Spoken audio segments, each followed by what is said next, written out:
to start letting people into the waiting room. So Peter, it is all yours. Right.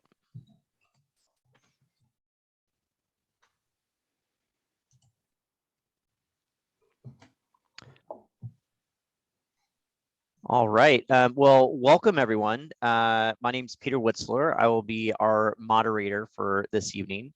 I want to welcome you to this evening's event. It's a candidate forum for our county council at-large candidates.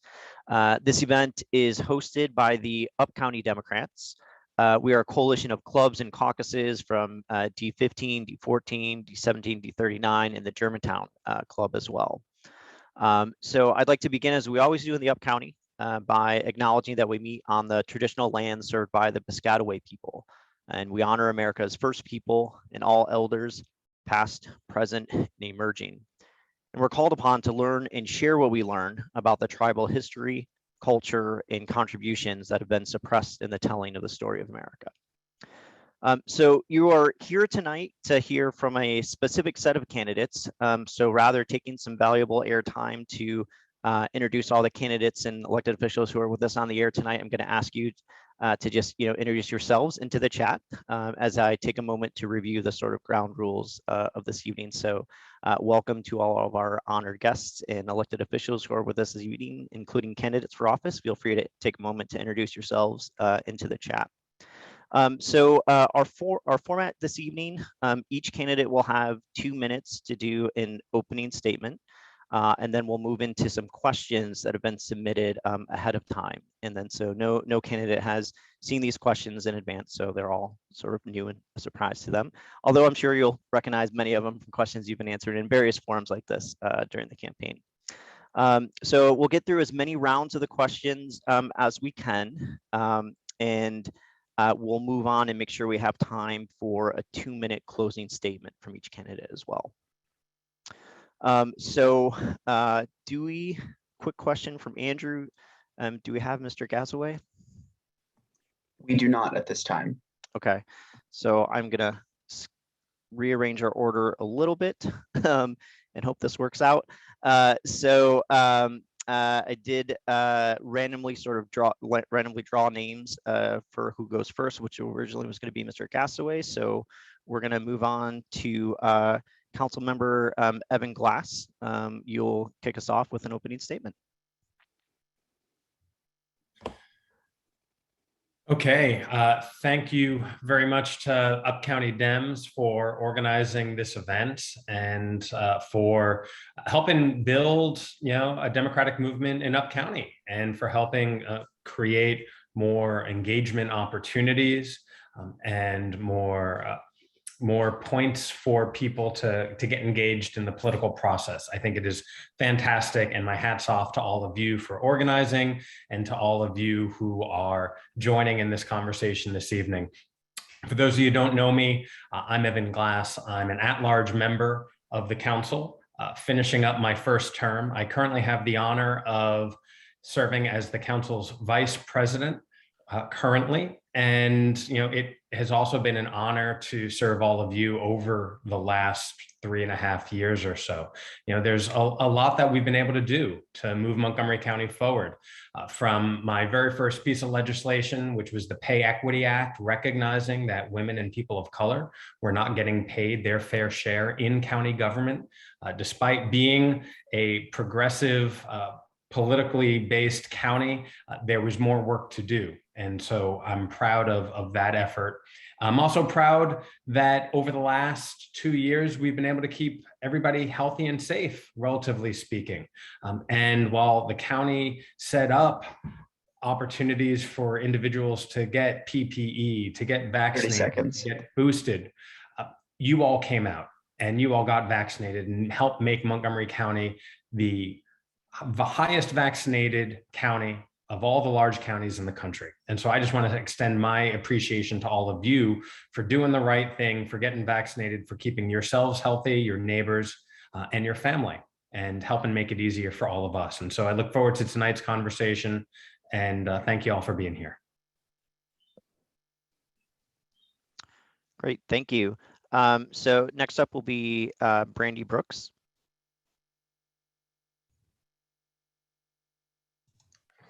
Good evening, everyone. It's a pleasure to be here. Thank you all so much for joining us for this forum. My name is Brandy Brooks. I use she, her pronouns, and it's an honor to be running for Montgomery County Council at large. You will hear at least one of us, and probably many of us, say at some point during a forum that you watch that Montgomery County is a great county to live in. And we say it because it's true. This is an amazing place. My family and I have loved living here in the county.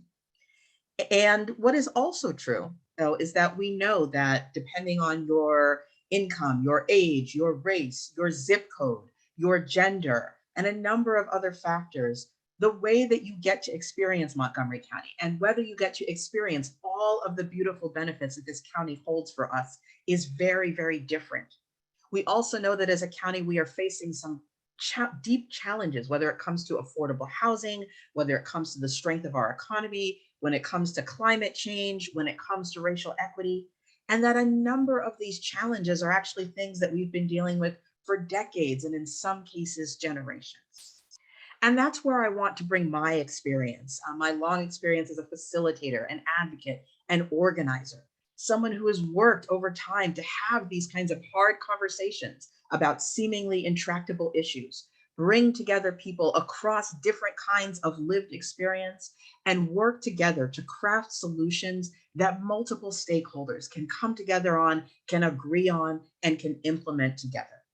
When we look at the challenges as well as the opportunities that are facing our county, I want to make sure that we are engaging each and every one of 30 our seconds. residents in building those solutions and in creating the kind of future for Montgomery County that supports each and every one of us to thrive, to support our families, and to enjoy all of the beautiful things that this county is about. So I look forward to your questions, and I'm excited for our conversation this evening. Thank you. So next up, we'll have Councilmember Will Juando. Great, thank you. Good to be with everybody this evening. I apologize in advance. I'm in the middle of a COVID diagnosis, so if I'm not as chipper and as quick as I normally am, it's probably because I'm getting older and because I have COVID. But good to see everybody and love to be with the UpCounty. I'm an at-large council member, represent the entire community, serve on the Education and Culture Committee and the Planning, Housing, Economic Development Committee. It's good to be with everybody. It's been one of the honors of my life to serve the home county where I grew up, have been for my entire life, where we're raising our children. It's a great county, but when I ran 4 years ago, I talked about that we need to deliver on the promise of Montgomery County to everybody, and we can do it.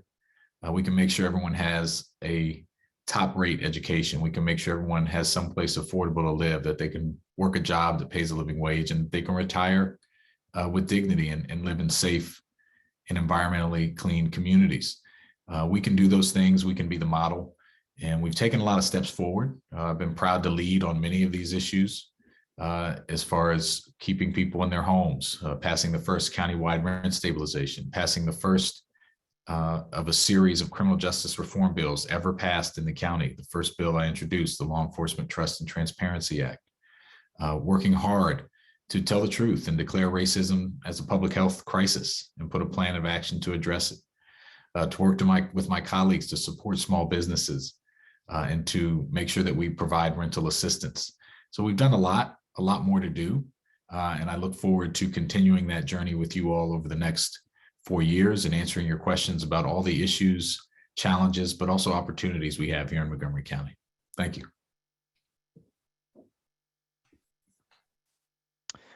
Thank you. So next we'll go on to Mr. Scott Goldberg. Happy Wednesday, everyone. It is great to come to you from the McKees-Besher Wildlife Management Area at Sunset in Poolesville. I have had the UpCounty Forum circled on my calendar for a long time because I get to tell my favorite story about running for office. So democracy in running for office is just an absolutely fascinating experience.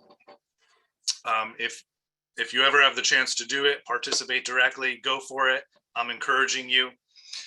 a couple months ago, I was having a conversation with a gentleman named Bob Sissel, who's the executive director of the Maryland Agricultural Producers. And we were getting along great. And I say, what do you think the one thing Montgomery County needs? And without hesitating, he looks at me and says, a slaughterhouse.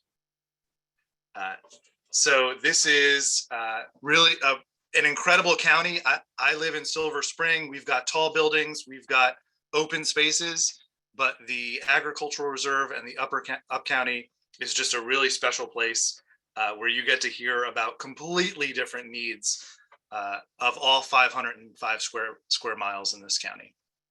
Just to break it down for you, because we're supposed to be introducing ourselves. I'm a dad, Democrat, attorney, and small business owner. My wife, 2 kids, and I live in Silver Spring in the Four Corners area. As a Democrat, I was the county party chair for 2 years, helped Ike Leggett get reelected in 2014, helped Jamie Raskin set up his 30 seconds congressional campaign in 2015. As an attorney, went to law school at night while working during the day. And over the last 2 years, had the chance to represent tenants in court and landlord-tenant court to keep them in their homes. And as a small business owner, 15 years ago, started a small residential property management company that takes care of homes while people serve our country in the foreign service or military overseas. And I am looking forward to your questions tonight. And thanks for having all of us and putting this together.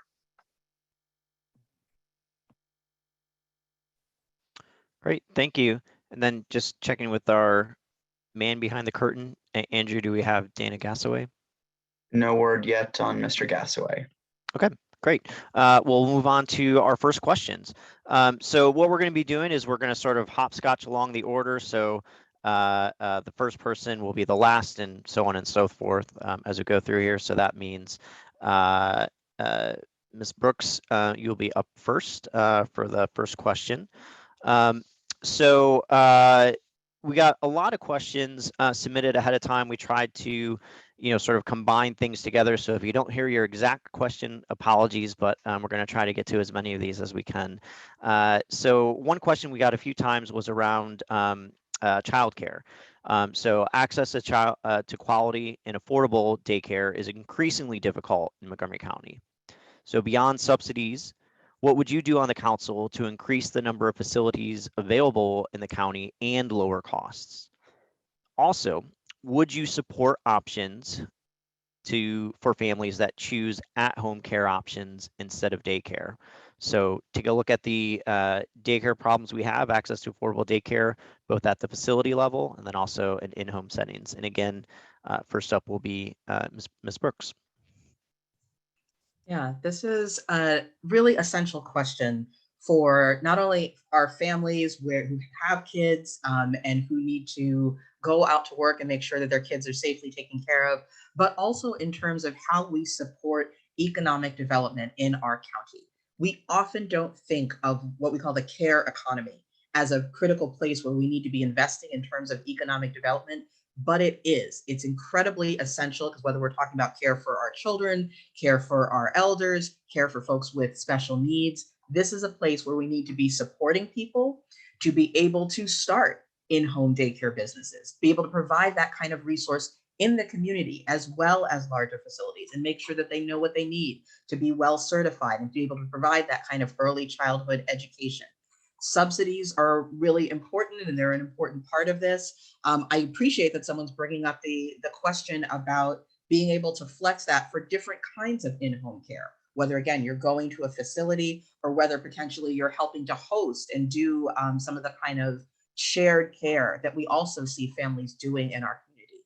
I think we really have to look at this in terms of how we support and expand the number of those community-based resources that people can have right near their homes, in their neighborhoods, to be able to address childcare costs, and making sure that as we look at how we construct subsidies and how we support childcare providers, that we're doing so in a way where we can make sure that we are paying care workers fair wages and that those who run daycare facilities can also make a living out of doing that in terms of their daycare facilities. So I actually want to see us take a look at and work with other practitioners who are running both facility daycares and home daycares to talk about what are the kinds of supports that we need in order to be able to expand that sector and to make sure that people can provide that care safely and in a way that they can thrive as business owners.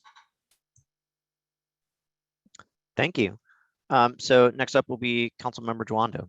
Could you just briefly repeat the question for me? Not a problem.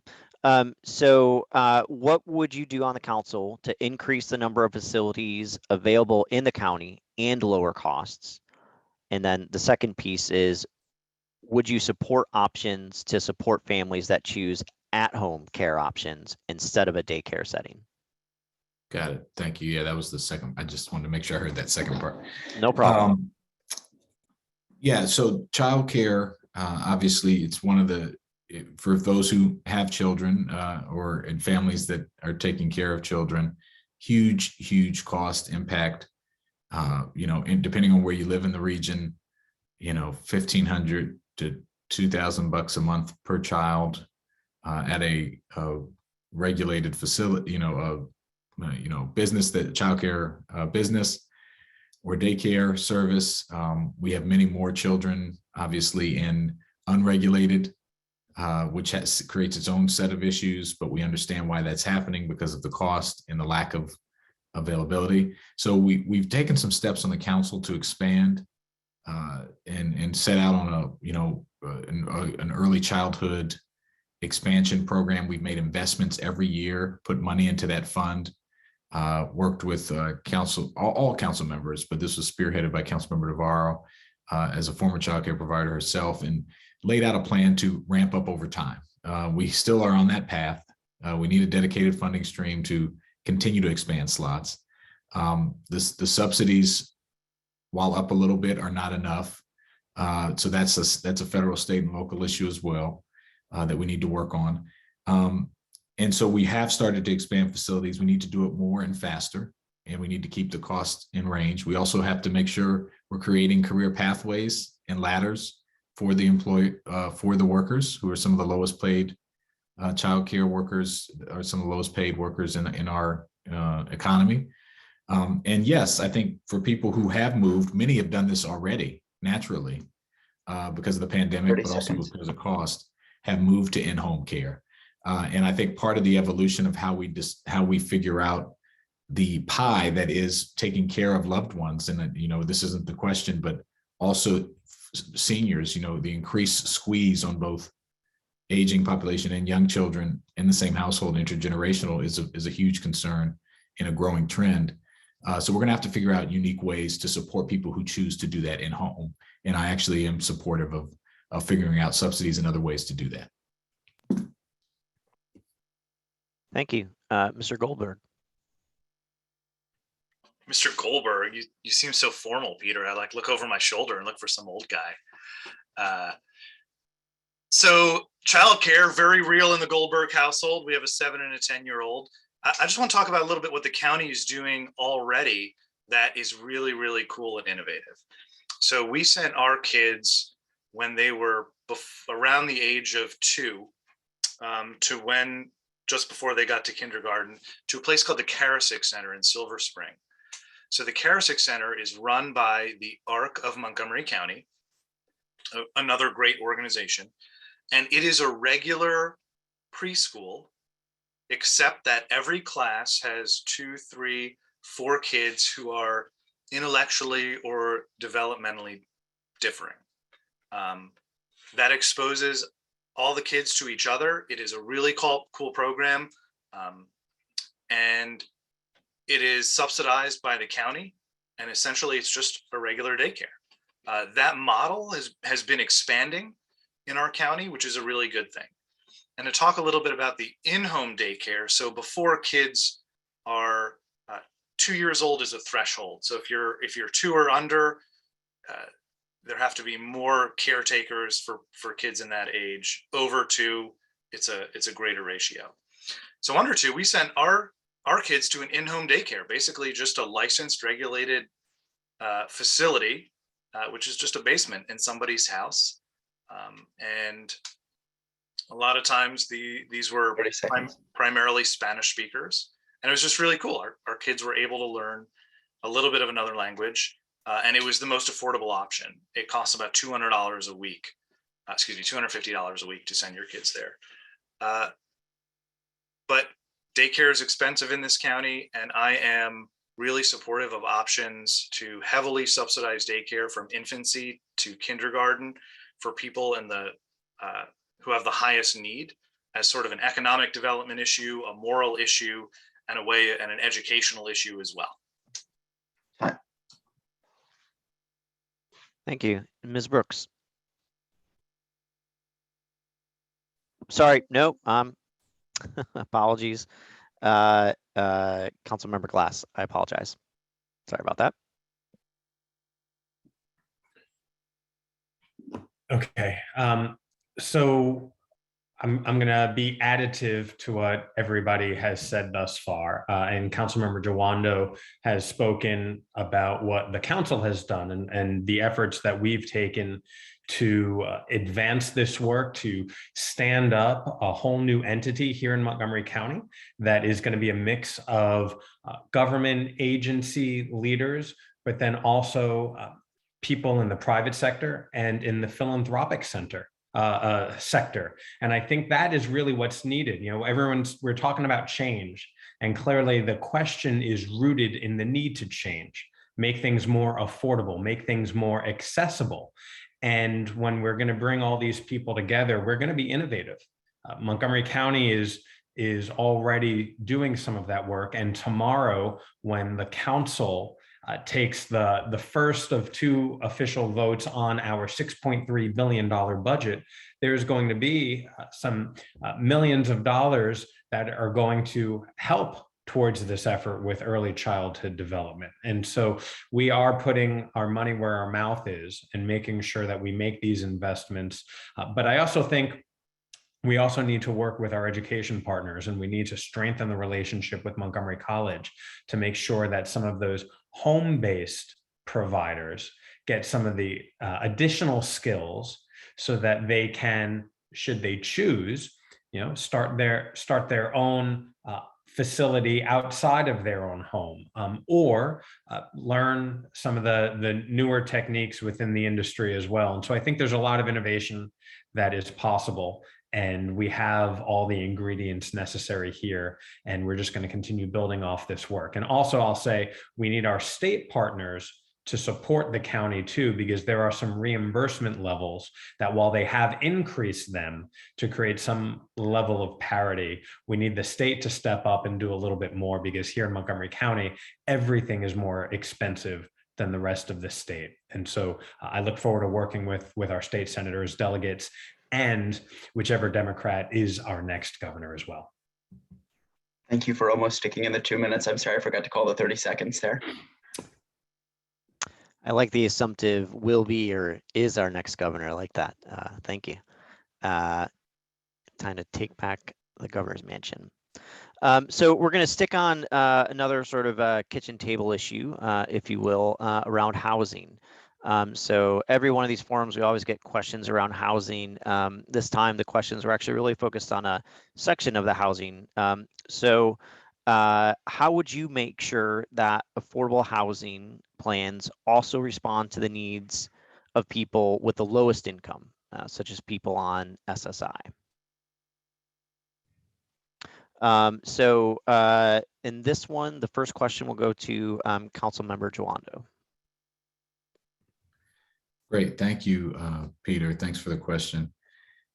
You know, affordable housing and housing in general is probably the top issue on the minds of all of our residents. I actually think there's great opportunity, because whether you're, you know, a middle class, upper middle class, wealthy resident, or you're the lowest income resident for whom this question was directed, everyone is thinking about housing. How are my kids going to live here? How am I going to live here now? Am I going to be able to be stable? What's the future hold? It's something that I think there's opportunity, because it can be a unifying issue, because everyone's dealing with it at some level, or many people are. On the lowest on the end of the spectrum, it's a really significant challenge right now. You know, we know that we have many households some of the latest estimates, at least 20,000 that are paying, upwards of 50, 60% of their income a month on housing, on their rent. It's not sustainable. They're very susceptible. If anything goes wrong, if there's no margin for error, they're going to be in serious trouble. We have folks who are now subject for the large percentage of our county who are renters, now going to be subject to potential rent increases. I was proud to pass rent stabilization over the last couple of years during COVID with colleagues and introduced that bill that expired on Sunday. And one of the things I'm concerned about is those rents going up so high for some that they're forced out. We're gonna have to watch that. We're also gonna make sure, thankfully, we're gonna be continuing to provide rental subsidy, rather aid in the form of rent aid to folks like we've done throughout this pandemic, that we're in that next round of that, but we got to make sure we get that out to folks and people can apply. And then we have to, okay, well, that's time. So those are some things. I didn't get the 30-second warning this time, Andrew. I apologize. I said I must have not unmuted this the second time I've done that. Problem. So apologies there. I gave you a couple things. We've got COVID happening well, hopefully Andrew doesn't have COVID, but anyways, sorry. COVID brain happening tonight. So next we'll go to, I'm going to stick with a Mr. Goldberg, sorry. I guess I could go candidate Goldberg. With facial hair like that, you do whatever you want. I respect it. So SSI, supplemental security income, maybe a different way of answering the question is, how do we get housing for people who have little or no income? And I think it's a moral responsibility as Americans, as Marylanders, as Montgomery Countyans, to provide housing for anyone who wants it. So any homeless or vulnerable population should have a roof over their head in a county that has such abundance. So how do we do that? That's obviously the hard part. It's easy to speak in platitudes, and that's a difficult task. I call for something called social housing, and quite frankly, a lot of people running for office today are. So the second largest cost driver of building a building is acquiring the land. So the county owns a lot of land. Religious institutions that want to do their part own a lot of land as well. Anyone that's been up New Hampshire Ave can see a lot of the great faith-based organizations that have nice properties. We, I think, should use our land for that purpose. We should construct mixed income housing. And I specifically say mixed income housing because it should have market rate housing. It should have housing that's close to the area median income. And it should have housing for populations such as this, that they need a roof over their head and there's no way that they can afford it themselves. And I think that mix is healthy. 30 seconds. It's, I think, how we should be doing things in an inclusive, fair way. And we're about to spend $6.3 billion. If I'm on the council at the end of the year, I'm asking you to trust me with $25 billion over the next 4 years, and this would definitely be a priority of mine. Thank you. Councilmember Glass. We all know that Montgomery County is an incredibly expensive place to live, and it's getting even more expensive for people who currently live here.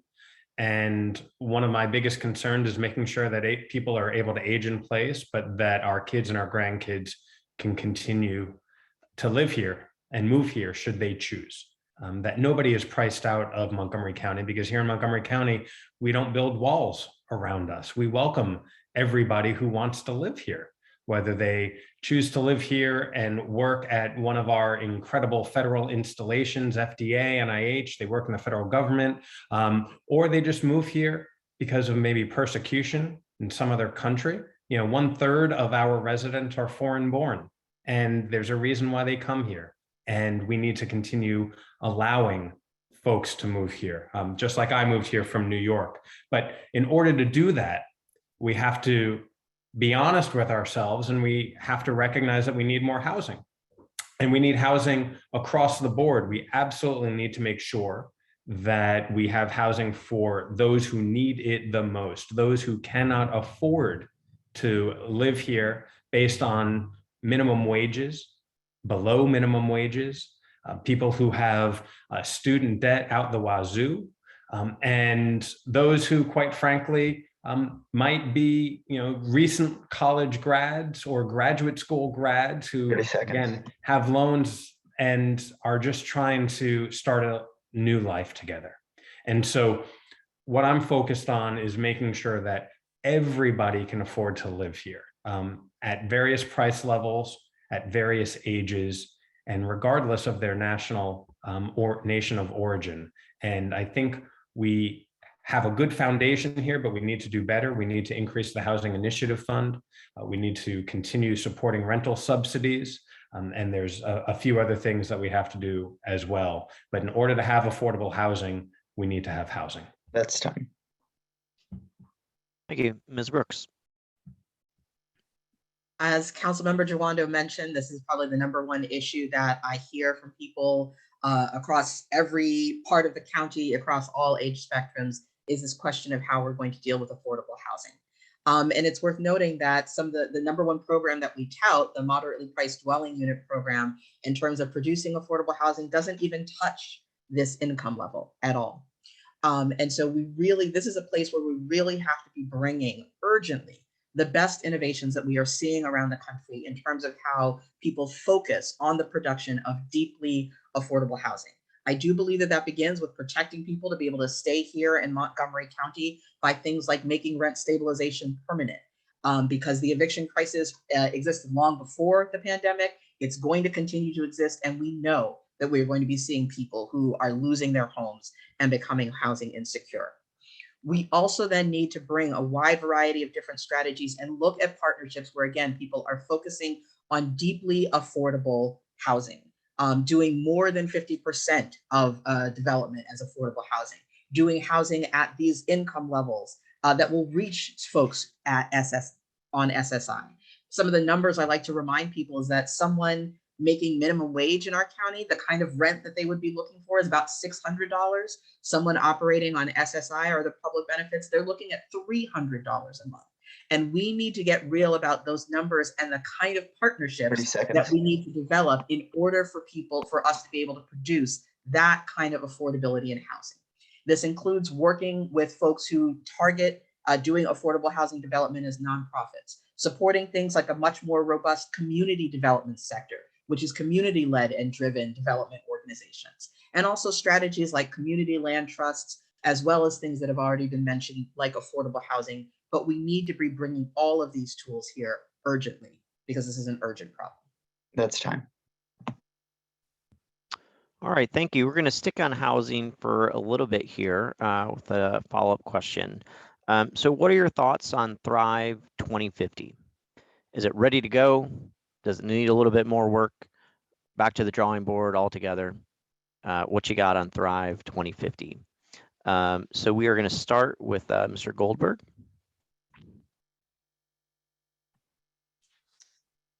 Thrive 2050. So let's take a step back. So let's say that we have a time machine, and we can go back and say, let's come up with a plan where we can look at how we're going to grow for the next 30 years through a lens of racial equity, the environment, and economic development. And I think perhaps even the people who wrote Thrive would say maybe we could have gone about the process differently.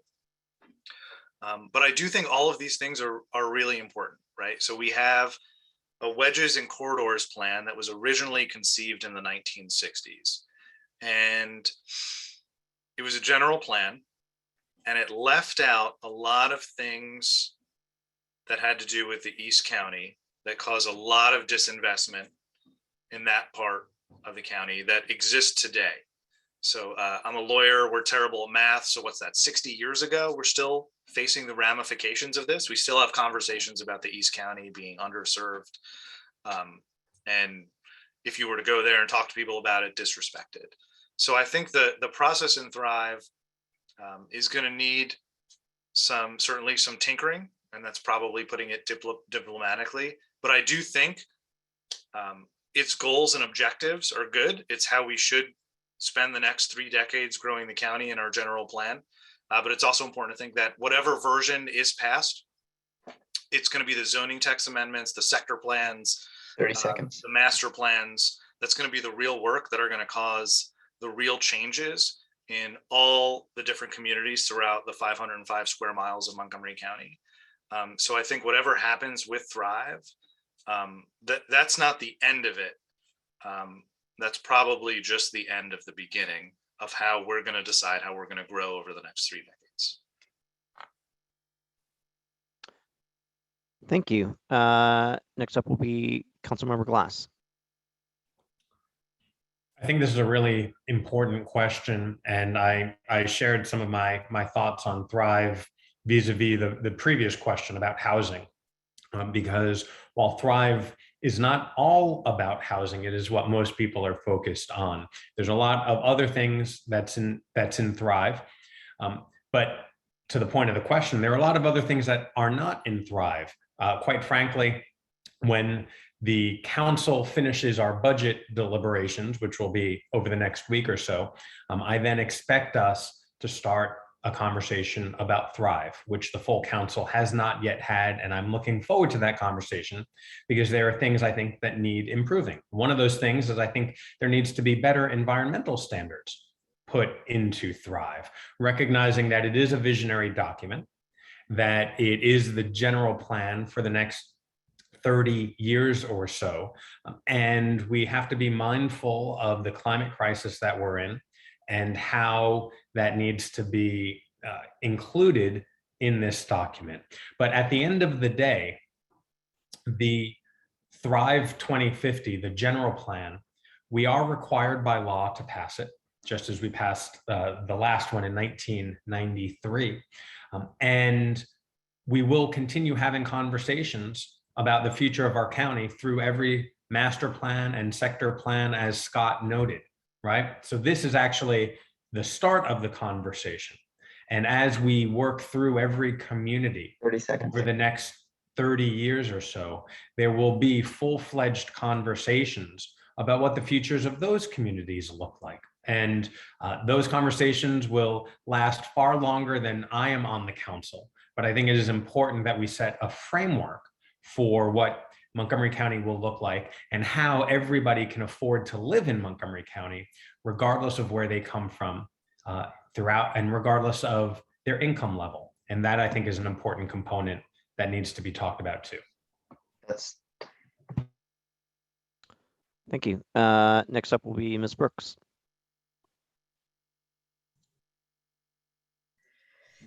Thanks. I think this is a critical question. I'm glad a lot of folks are asking about it because a lot of us haven't had the opportunity that we really wanted and needed to be able to participate in the development of this document. I have been a planning and development professional for more than 15 years. I've had a chance to participate in developing a comprehensive plan for my community as a community member serving on a 60-person community steering committee to guide that plan. And quite simply, we did not get the process right for Thrive. And it has resulted in Thrive missing key elements and not speaking to key concerns of our residents that we have to address in a document that is meant to give us guidance for the next 30 to 50 years. That's a generation or two that this will continue to have impacts for us.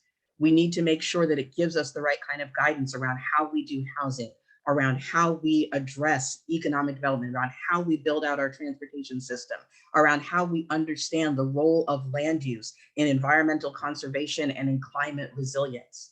We need to make sure that it is going to address the needs of people who are most vulnerable in our county, and that it is going to effectively address things like racial equity and social justice. And so I support the call that has been made by a number of advocates of color and other community members to make sure that we do a thorough community input and engagement process for Thrive. What happened during the pandemic when so many of our community members were in crisis and could not participate in this kind of plan was not the level of engagement that we needed. And we need another 12 to 18 months to actually do this properly and actually engage our communities in setting that vision for our county, and then in identifying the clear priorities and some of the clear focused action steps that we need to take as a county to make sure that our land use is aligned with our values, aligned with sustainability, and will truly support our county for the next 3 to 5 decades. Thank you. Councilmember Jawando. Yes, appreciate the question. It's an important one. Going back to where we started, what kind of community do we want to have over the next 30 plus years? How do we make sure that everyone has the opportunity to thrive here? Oh, and what should the land use and transportation and housing and growth patterns, even our parks and recreation, our arts and culture, how should that grow with us to accommodate those? That's what Thrive attempts to set out a vision for. I'm on the Planning, Housing, Economic Development Committee, where we considered Thrive over a course of several months, had over 9 sessions on it. I conducted extra outreach and engagement to communities like the African-American community where there was not enough engagement. One of the things I've been pushing our planning department and the council in general is to have a more structured and methodical and organized way to engage in meaningful dialogue with all diverse communities. That takes time, it takes intention, and we're not there yet. We've made strides, like having some field hearings on the council in certain communities before COVID happened, and that was the first time the council had done that. So we've taken steps, but we need to institutionalize it. So I'll start with that. That being said, I do think that many of the concepts in Thrive give us the set of tools that we're going to need to then implement some concepts. So when you talk about, for example, complete communities, where all communities have access to amenities and parks and recreation within a reasonable distance from their home or work, that's something that's a good thing. But how do you get there? We talk about housing and affordability. How do you make sure all the tools are on the table, not just incentives and tax incentives, but also protections for renters and other types of policies like missing middle housing and accessory dwelling units and the like. We're going to need all of those things to make sure we achieve the goals of Thrive. And it's going to be implemented over a long period of time. So I look forward to doing that work even after we pass the actual Thrive document.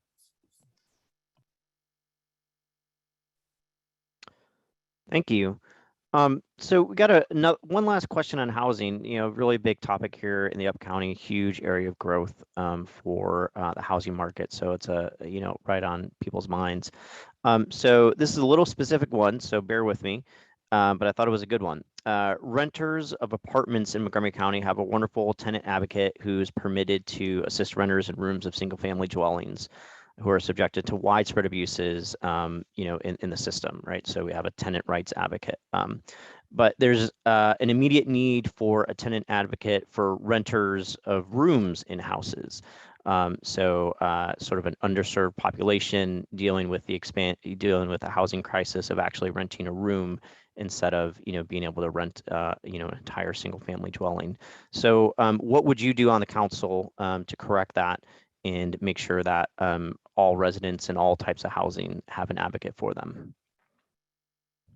Sorry, and then so this one, we will be going back to the top of the order. So that will be Councilmember Glass going first.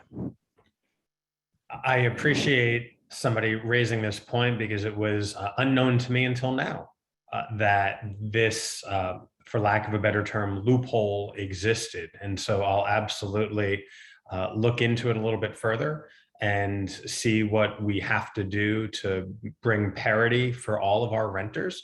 But I will share with you that 2 years ago, I introduced the Housing Justice Act, recognizing that there was still some discrimination in our rental rules that allowed people to be discriminated for various instances that they might have gone to jail for.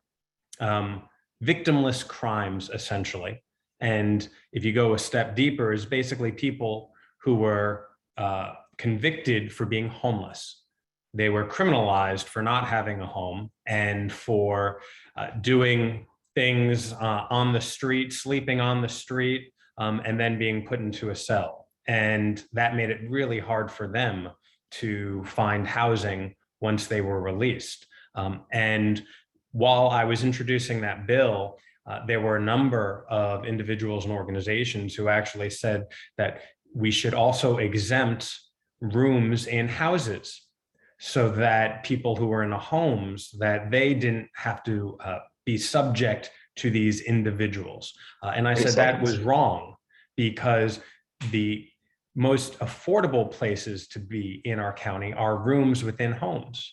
And especially for victimless crimes, I think that it is the right thing to do. And if we want to break the cycle of homelessness and the cycles of poverty, we have to have a housing first model. And that means we have to allow and help people find housing. And so coming back to the question at hand, I'm going to look into this because I think it is an important thing to create parity for all of our renters in this county. Thank you. Ms. Brooks. So I serve on the board of the Montgomery County Renters Alliance, and this is really tied to some of the biggest questions that we get from renters, which is really about understanding the parameters of their rights and what they actually have the right to request and demand from landlords, from everything from the way that a lease should be set up, to the terms that they need to be offered into their lease, to questions about flood protection, access to facilities, all of this. And this needs to apply whether you are renting a unit in an apartment building, whether you are renting someone's home, whether you are renting an ADU or accessory dwelling unit, which is a separate part of people's home, or whether you are renting a room. And we need to make sure that folks can have a reliable, easy to access resource to understand which of those different parameters applies to them and what are the guidelines and the standards for when they go to rent the place that will be their home. We also need to make sure that when it comes to addressing violations that happen in landlord-tenant law, that not only landlords have easy access to advocates, but that tenants can make sure that they have advocates in that process who will take landlord-tenant law and the rights of tenants seriously, and make sure that in any places where there's a failure around maintenance or around appropriate terms or access to facilities or other violations of the landlord-tenant code, that those are being addressed promptly for tenants, including things like intimidation, which can often happen in these situations when tenants go and are seeking redress on issues that they are facing within their home.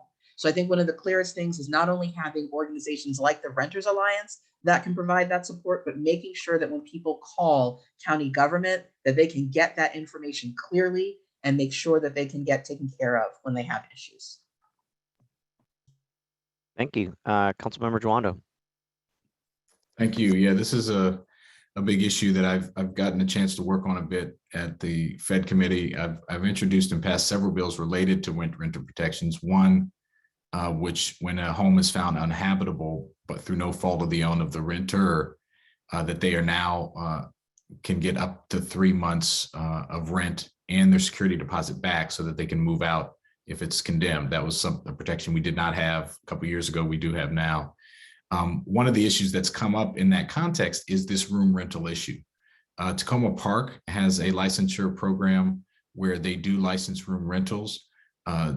We do not in the county. So the overall licensure structure is something that I've been looking into. It would require more staff. It would require some, in addition to an ombudsman or this position you're talking about, an advocate rather, which is needed and it would be helpful. There's this larger issue of just the licensure and the safety of room rentals, which we know are happening across the county, in a county this big where housing is so expensive. And so, and particularly in UpCounty as well. So it's something that we're looking into, and it would require legislation, require more staff for the Department of Housing and Community Affairs. But I think it's something we have to set up a regulatory framework. Otherwise, you're going to have unsafe, uninhabitable places for folks. And it doesn't have to be a high bar of entry, but we need to know what's going on. The other thing I will say that we've worked on is making sure that all the laws apply equitably to room rentals. Councilmember Glass brought up a point with his bill that comes up in every discussion, like should the rent stabilization apply here? Should it, absolutely it should. Should this apply here? Absolutely it should. So having a licensure framework would help with that. And would give 30 seconds. Would give, I think, a greater voice to this large percentage of our community who are living or who are renting rooms, which is the most affordable type of rental housing in the county. Another bill I'm working on, and I'll just stop there, is to make sure that all people who want to rent know what their responsibilities are, as landlords. And there's wide variation in that, and requiring a training of sorts, not just a handbook that no one reads, particularly for these smaller type of rentals, is something that I think will be helpful and make sure people know their rights before they get into renting rooms. Thank you. And then Mr. Goldberg. When I first started working in Montgomery County, there was this really awesome guy who would sit out in front of this white Art Deco building on Wisconsin Ave in downtown Bethesda, and he would ask people for change, and he seemed to do pretty well. And one day I decided to just talk to him and engage him, and said, where do you live? And kind of what's your deal? What's going on? And he said, basically, he rents a room in someone's house. The owner of the house drops him off in Bethesda every day. The guy makes between $70 and $80 asking for spare change. And then his landlord / roommate picks him up and brings him home. What I would do for people like that to make sure that they are protected is on the state level, and they were looking for funding, so they gave people a right to access counsel and landlord tenant court. And throughout this process, I would, within the Office of Landlord Tenant Affairs, have an attorney within that office that people can communicate with and be able to ask and consult on what their rights are. Here's a little known fact. We hear a lot that landlords are represented by attorneys in court over 95% of the time. It is our rule that we as Marylanders make that say LLCs and corporations have to be represented by an attorney. So we are legislating an imbalance. And I think we should legislate a balance and fund it and ensure that anyone who's showing up to court or who has just a simple question can be able to talk to an expert and know and understand what their rights are. 30 seconds. 0 seconds, Andrew. You can have your time back. Thank you. Excellent.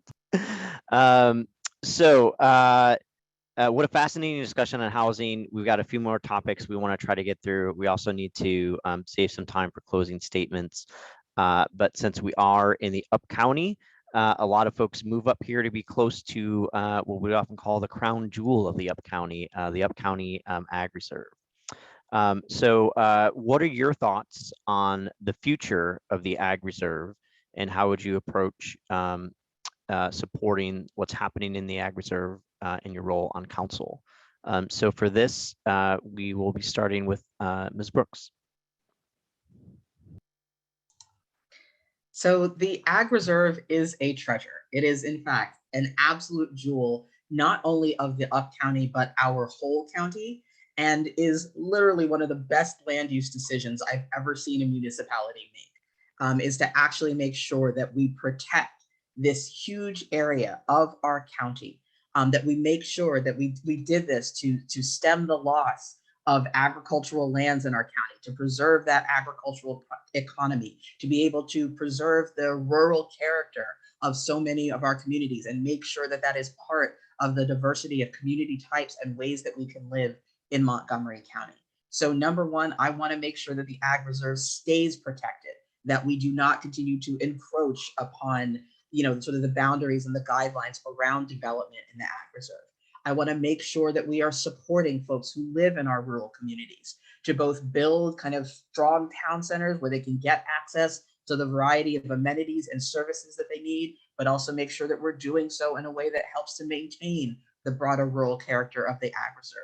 I want to make sure that we are working with our farmers and other agricultural producers to build and strengthen Montgomery County's agricultural economy, and especially to make sure that it is going to be able to effectively help us resiliently meet the food needs of our community, again, as we face things like climate change.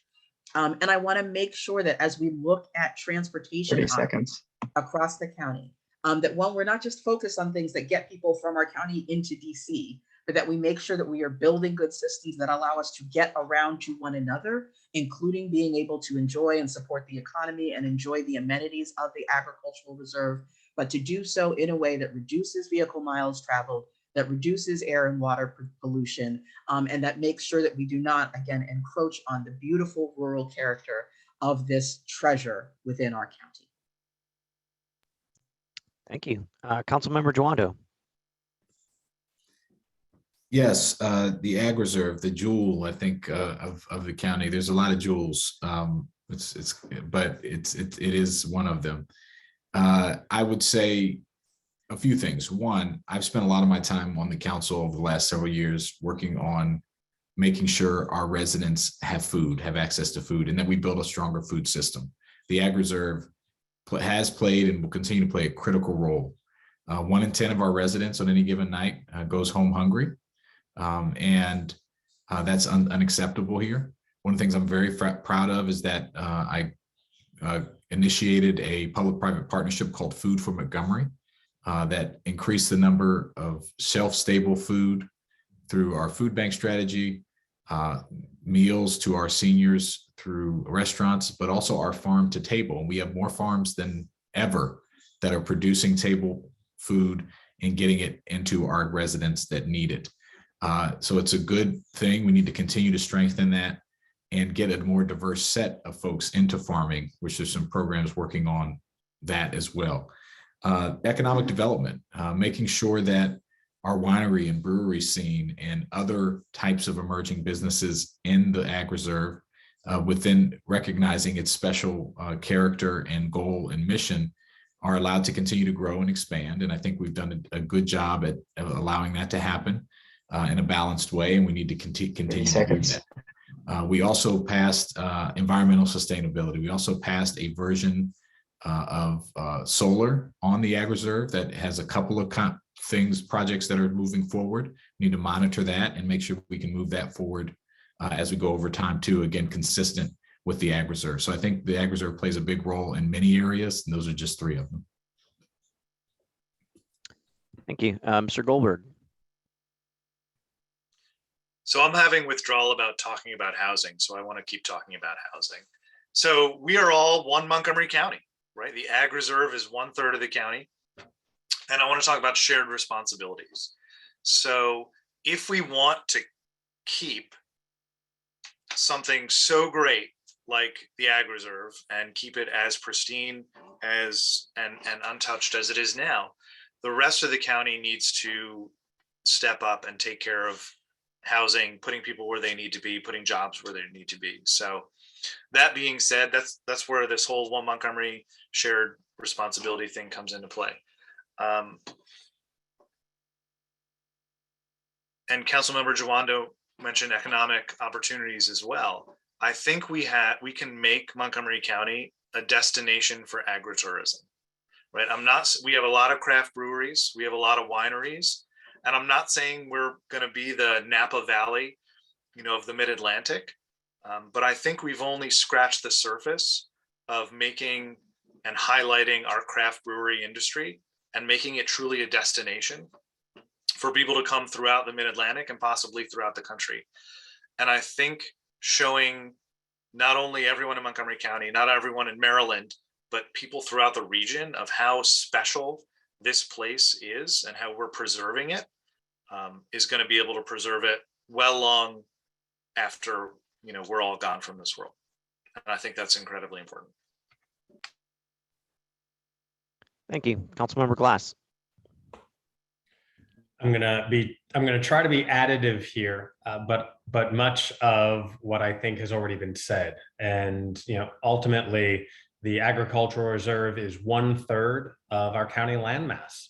It's a large percentage of our of our community, and it's a source of nutrition for thousands of residents, but it could be the source of nutrition for thousands more.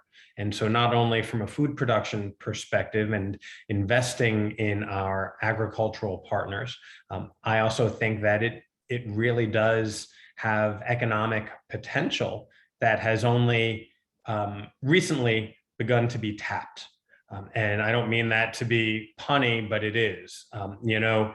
It's really been over the last 10 years or so that our breweries and our wineries and our cideries have been unleashed, have been uncorked. And I think the sense is that they make some really good product.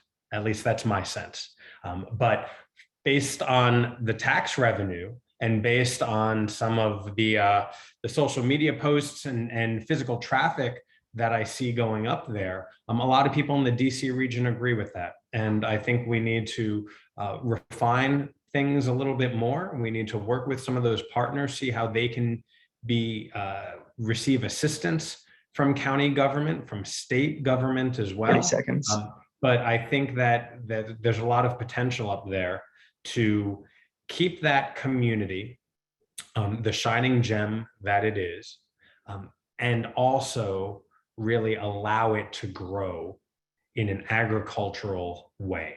And so I'm committed to working with all those stakeholders to achieve that goal. Thank you. So let's see, we've probably got time for at least one more question and still hold time for closing statements. So transportation, really big issue in the UpCounty. We've all been stuck in traffic on 270. We've also all been stuck in traffic, on the connector roads. And we also have a lot of folks who commute by public transit. So what's your vision for transportation in the UpCounty? Specifically, how do we connect to the rest of the existing infrastructure when we have such a populous place like Germantown, largest unincorporated census tract in the county? What's your view for transportation here in the UpCounty, connecting it to the rest of the county? So for this, we will go to Councilmember Joando up first. Great. A very important question. The ability to connect to employment, to amenities, to educational opportunities, and to just having fun and get around the county is very important. And if we were going back in time and we were designing the county in a different way, I probably would have done things differently. But one of the things you have to do, and I learned a long time ago as a civil rights lawyer and working on the Hill and working in the White House and now on the council, is you have to take things as they are and try to make the best of what you have and try to improve those systems, but realizing that there's an infrastructure in place. I think number one, we need to make robust investment in our transit system. And that includes things like the planned BRT routes, particularly in the context of UpCounty, 355, and the CCT. We need to get a real partner from the state to make sure that we have investment from them anytime they want to build road projects, like some that are proposed that I'm not in favor of at this point, but that there's robust transit in those projects. We need to make sure we're keeping up the infrastructure we have. One of the things I'm happy that we did this year was we increased the amount of money, or well increased the amount of money in road potholes and road resurfacing. 30 seconds. To make sure that we're maintaining what we do have.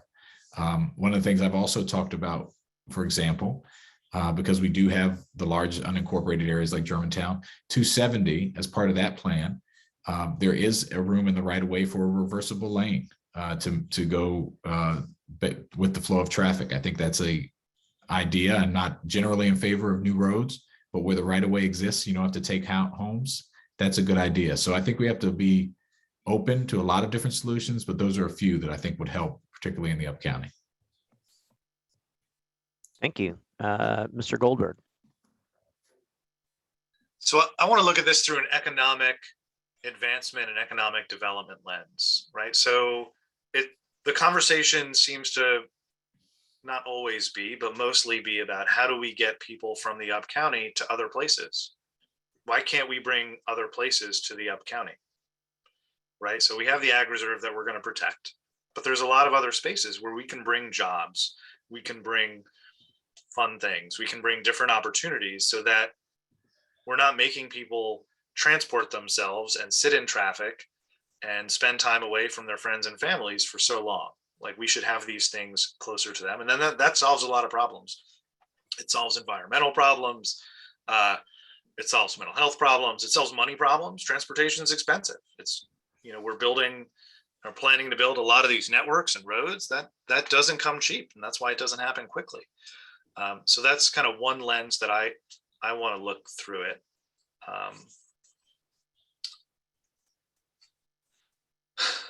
And that, I think, is good.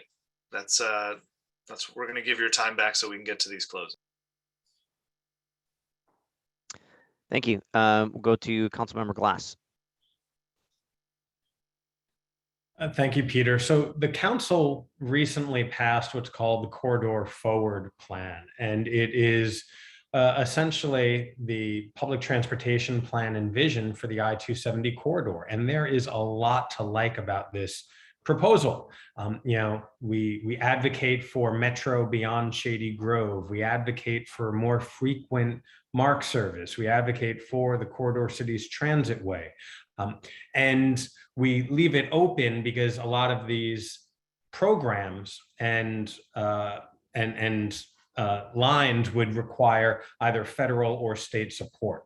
So we need our partners in those various levels of government to work with us and to support us. But what we do have full jurisdiction over is the ride-on system.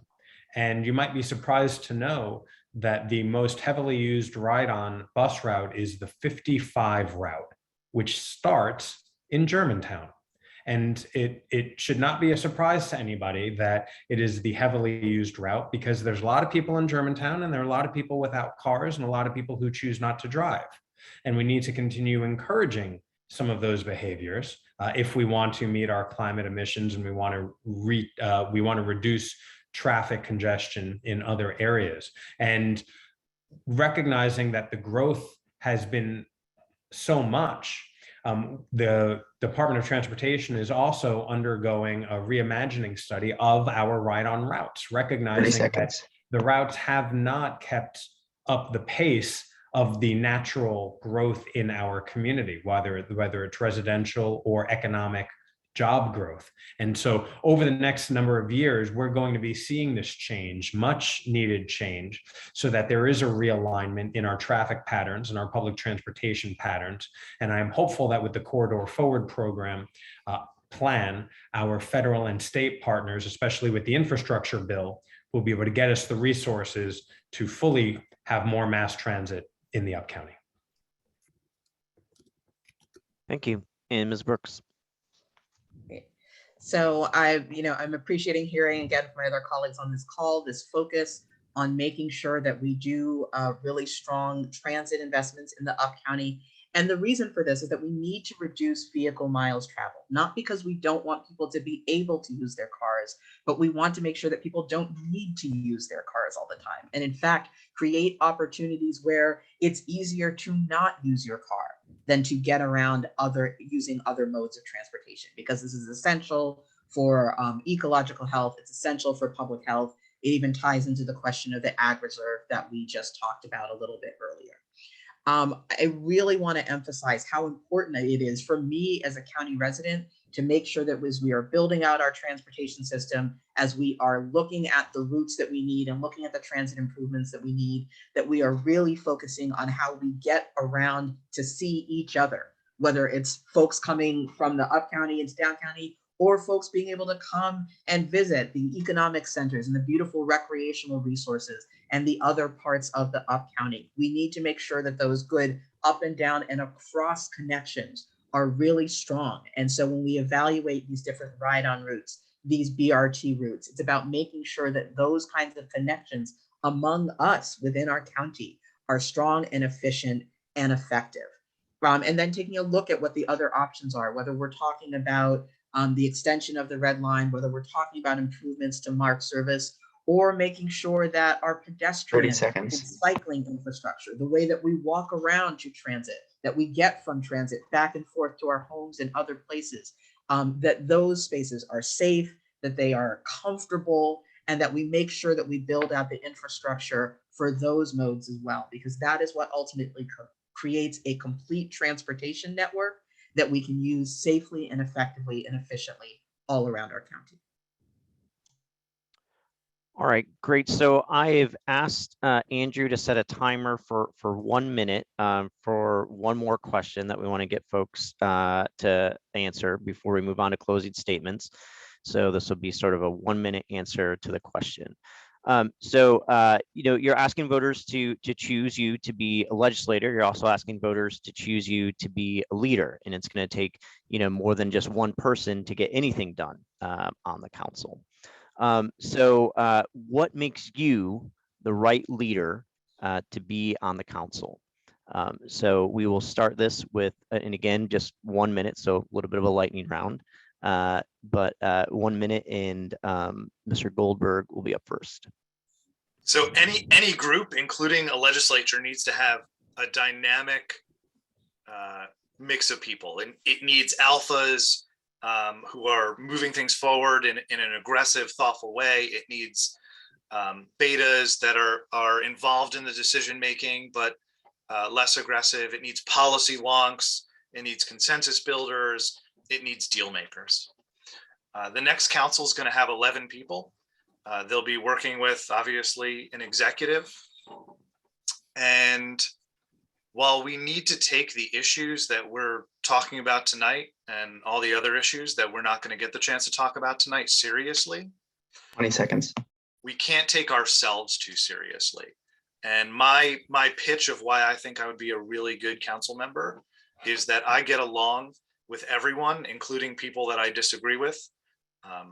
And if there are 6 or more votes to get something done, I see myself as a deal maker to be able to work out those details and create real progress. That's time. Thank you. Next up, Councilmember Glass.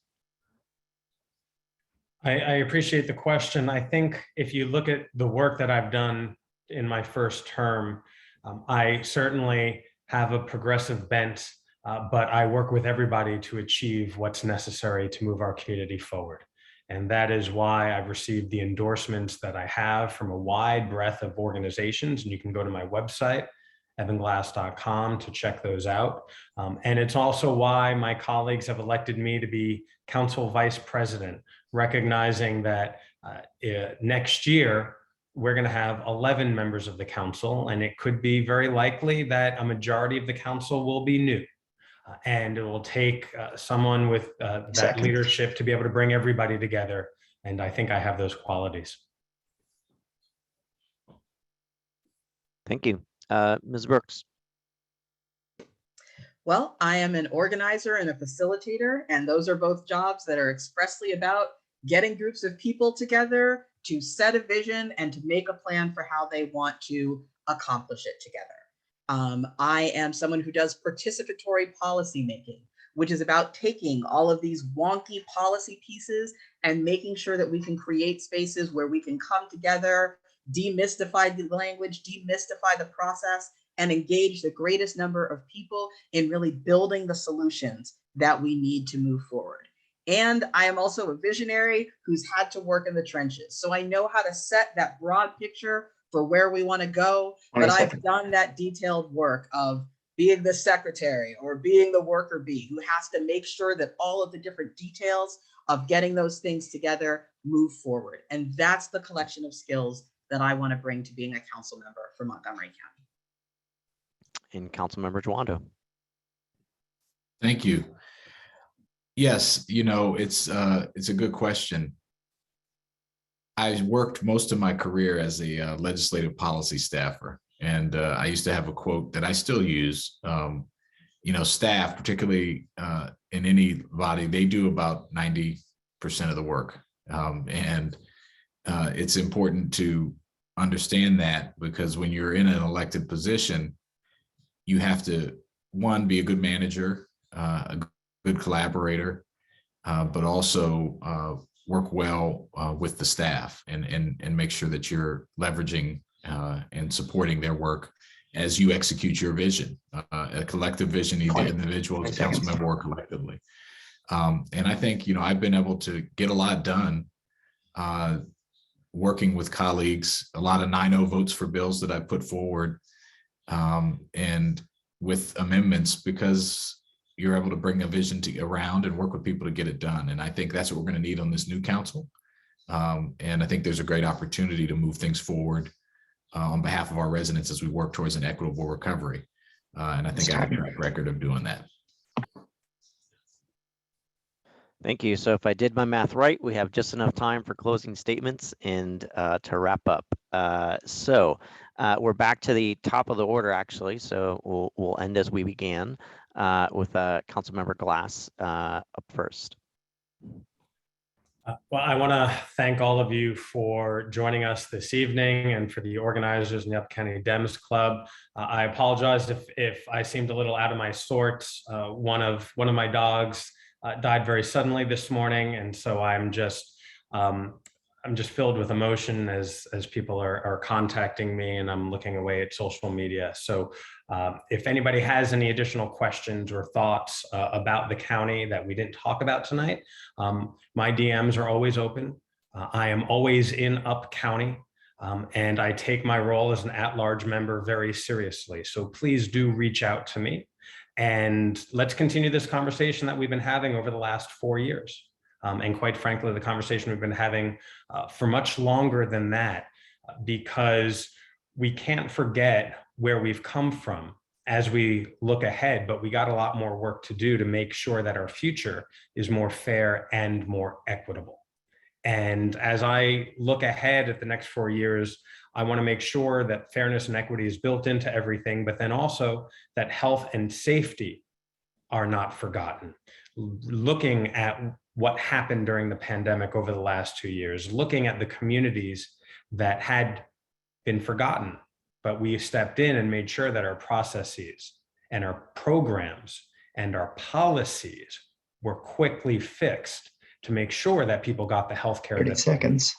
And we have to just keep in mind what we know is true and make sure that we all band together to get there. That's what's going to make our community an even better one to live in, an even better one to work in, and hopefully an even better one for all of us to raise our families in. And so again, I appreciate you all being here tonight, and let's keep talking. Thank you. Next up will be Ms. Brooks. Evan, I'm so sorry for you and Jason. You guys are real sweethearts. So when I talk about these policy issues, I am a policy wonk, and I love getting into the details of a good white paper. But mostly I'm talking about this because these are the things that I talk about with my family. When we talk about affordable housing, it's not just theoretical, it's about whether or not my family can continue to live here as renters in different parts of the county. When we talk about the need to support economic development and support the rights of workers in various industries, it's because I and my family members have worked as hospitality workers, and we know the kind of precariousness of jobs in these sectors. When we talk about food insecurity, it's because we face those challenges as our family here in Montgomery County. And so I know both, again, the tremendous opportunity and the beauty of this county, but also the day-to-day struggles. And that is ultimately what informs the way that I want to make policy, is not only having those conversations with my family members and with my friends, but making sure that I'm having those conversations with folks across the county so that we know that the way that we are making policy is built on the realities of people's lived experience, is built taking advantage of the knowledge and skills and wisdom that we have across this county, and that the policies we build answer directly the most critical questions that people have about whether or not they can live here on a day-to-day basis and whether or not their children will be able to grow up and to thrive here. That's the kind of work that I want to do as a Montgomery County Council member. I don't expect to have all the answers myself, but I believe that when we work together and we bring all of our resources together, that is how we will be able to both solve the challenges we face and address and create the beautiful opportunities that we have. Thank you so much for being with us. And there's information in the chat about how to get in touch with the campaign. Thank you. And Councilmember Tawando. Thank you, and thank you for bearing with me tonight as well. And again, publicly, Evan, sorry for you and Jason's loss. That's of your family member. You know, we've all gone through a lot. You know, today and over the last 2 years. I think there, in loss and in tragedy, there is an opportunity for us to come together and have a shared understanding that we need to do things differently. I think I've been proud to work on this council over the last 4 years. We haven't gotten everything right. I haven't gotten everything right, but we have done things that have never been done in the history of Montgomery County over the last several years. That shows me that change is not only possible, it's needed, and we've stepped up to the plate. And we can't look back. We cannot move backward. We have to continue to make forward progress. And I know we can. Montgomery County is a place, the UpCounty is a place where everyone can have opportunity to fulfill their God-given potential and to raise a family and to retire with dignity and to afford to live here and to work a job that pays a living wage and have a great school. We can do those things here. And we do them very well for some, but we need to continue to spread that for everybody, and we can do it. We're gonna have to work with our federal and state partners, but I think Montgomery County is and can be even more the example of a place where all those things are possible. But it's gonna change, it's gonna take a change in systems, a change in approach. 30 seconds. Change in funding, a change in priorities, and it's gonna take political will and collaboration. And I think we're at a unique moment in history where we're going to have the most new members ever elected to the council since it was formed. And we have an opportunity now, I think, to build an equitable recovery and provide economic opportunity and equal rights and treatment for all of our residents. So I'm excited about that and hope you'll reelect me to be a part of that change. I appreciate it. And willjawando.com, I'll put it in the chat as well. Thank you. And Mr. Goldberg. You know, because so many people share our democratic values, the decisions that are made that voters will make over the next 62 days are going to decide what the next 4 years and beyond of our county and its leadership is going to look like. Now, in our travels, we hear all the time, there's an up county, there's a down county, there's an east county, there's a west county. There are 2 Montgomery counties if we're talking about economics, but I think at some point we all need to be one Montgomery County. We are all in this together, right? 2 years ago, you know, you couldn't turn on a TV or go on social media and not hear the expression, we're all on this together. We have learned so much in the last 2 years. You know, we've lost neighbors, we've lost friends, we've lost family members.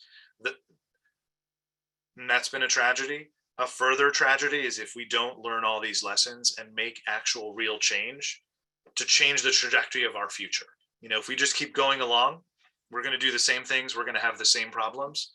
If we really put forward the work and take innovative thinking and decide that we can have even an even better Montgomery County, I think that will be some good that came out of a lot of bad in the last 2 years. That being said, a lot of politicians and candidates make promises. The only thing that I'm going to promise you is that I'm going to come to the UpCounty. I am going to work hard. I'm going to use the best of my abilities to the best that I can for this county as a whole. 30 seconds. You can learn more about me at votescott.org. And if you share this vision, if you want someone who's going to work hard for you, if you want someone that has 2 ears and 1 mouth and is going to use them in that proportion, hopefully we will get to see each other in the next 62 days or even sooner if you cast your ballot by mail-in or early vote. But in the case we don't get to see each other in person, I'm asking for your vote tonight. And thank you very much for attending this forum. Great. I'm going to ask everybody to take a moment to unmute and thank our candidates for being here with us tonight. Thank you all so much. Go Go ahead. Thank you all Natalie. for your participation. Thank you. It was very Thank good. you. Thank you. Great job. Thanks, everyone. Great job. Great Thanks. job, Have a good everyone. night. Awesome moderating Evan, too. sorry for your loss. And we're all sorry for your loss in the loss, UpCounty. Evan. Thank you all Rest for up, being here. Councilmember Have a great Joando. Christmas. Thank you. Good night, Thank Thank everybody. you all. Be safe. Everybody stay tuned for an in-person UpCounty event. Oh, TBD. Yes. TBD. Yep. Thank Or you all for TBA showing to up. be Have a nice announced. evening, everybody. Maybe Take care. maybe a Dockwater cidery. I started saying maybe at a brewery. I do love it there. Pomus Inn